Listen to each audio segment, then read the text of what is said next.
Bakuzi bacu aho muherereye muri hirya no hino, abari muri Afurika n'abari hanze, abari Burasirazuba, Iburengerazuba, Amajepfo, Amajyaruguru, turabashuhuje mwese uti mwiriwe abandi mwaramutse bitewe n'umuntu wese aho aherereye, tunabiyegereza cyangwa se tubaha ikaze gukurikirana incamake y'amakuru y'akarere kacu uko kifashe kuri uyu munsi.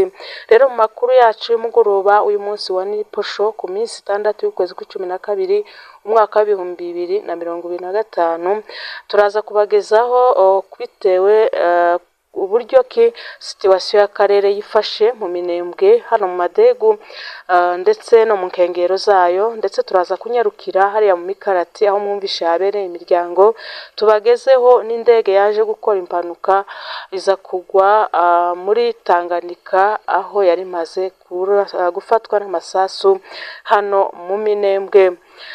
Uko byifashe mu minembwe, abaturage baracafite ibibazo bya bindi kuko tubibagezaho n'ejo twabibagejejeho byo gukomeza kubura umunyu n'ibindi bitewe n'amayira yafunzwe n'abarundi.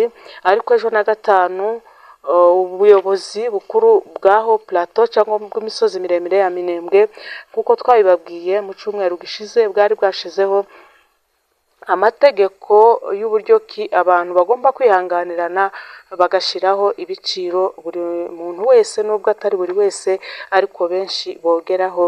Ubwo ejo abantu bishimiye ko ikiro cy'umunyu cyari kigeze mu bihumbi 50, ejo cyaguze ibihumbi 28. Ikiro cy'isukari cyari kigeze mu bihumbi 50, cyari ku bihumbi tafazari 27. Itije y'isabune yari mu bihumbi 40-45, ejo yaguze ibihumbi 25, ndetse n'ibindi bigenda bimanuka gahoro gahoro, kandi bukaba bwaravuze ko abantu batubahiriza ayo mategeko bagomba gukurikiranwa n'ubuyobozi, kuko si ubuyobozi bumwe bwa FARDC butakurikizaga amategeko cyangwa guverinoma yindi isanzwe ya Kongo, ariko ari ubuyobozi bwaje gushira ibintu byose ku murongo. Rero kuko twabibabwiye, reka tunyarukire hariya mu mikarati ubwo humvikanye amasasu menshi y'imbunda ntore nini mu gitondo. Ibyo rero bikaba byatewe abasirikare ba FARDC ndetse n'abambari babo abarundi Mayimayi, FDLR n'abandi, ubwo bategaga abaturage bari bavuye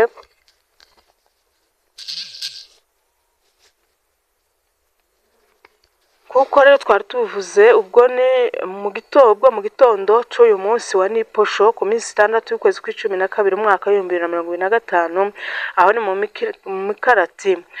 Ubwo twabajije amasoko yacu twavuganye nayo, yatubwiye ko ari abagenzi cyangwa se abaturage bo mu misozi miremire ya minembwe bari bavuye mu mitamba gushaka ibibatunga bya buri munsi, nyuma y'uko bafungiwe inzira n'abasirikare b'u Burundi.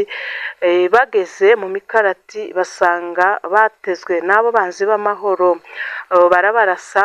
Nibwo abasirikare batwirwaneho bakoze icyo bita intervention cyangwa se ubutabazi bwihuse, imirwano iratangira.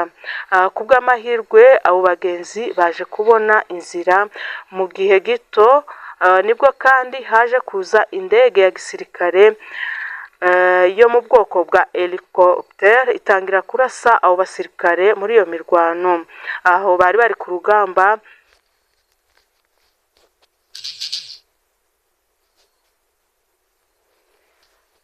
Nibwo rero yaje kwerekeza mu minembwe iciye Gahwera mu madegu Rugezi, aho rero yaje kuraswa n'abasirikare batwirwaneho. Mu minota mike twaje kumva ko yaguye muri Tanganyika ahitwa Yungu, yaguye ahitwa Yungu imbere ya Kazimiya ku bahazi, nk'uko tubigezwaho n'amasoko yo muri ako gace. Bamwe mu bayobozi ba gisirikare cya FARDC ndetse n'abaturage baho bari Fizi twaganiriye nabo, batwemeje neza ko ngo iyo ndege yarimwo abazungu 3, umwe ni niwe wahise witaba Imana arapfa, abandi babiri ko ari bazima, kandi bemeza neza ko iyo ndege yaguye muri Tanganyika nyuma yo gufatwa n'amasasu yarasiwe mu Minembwe.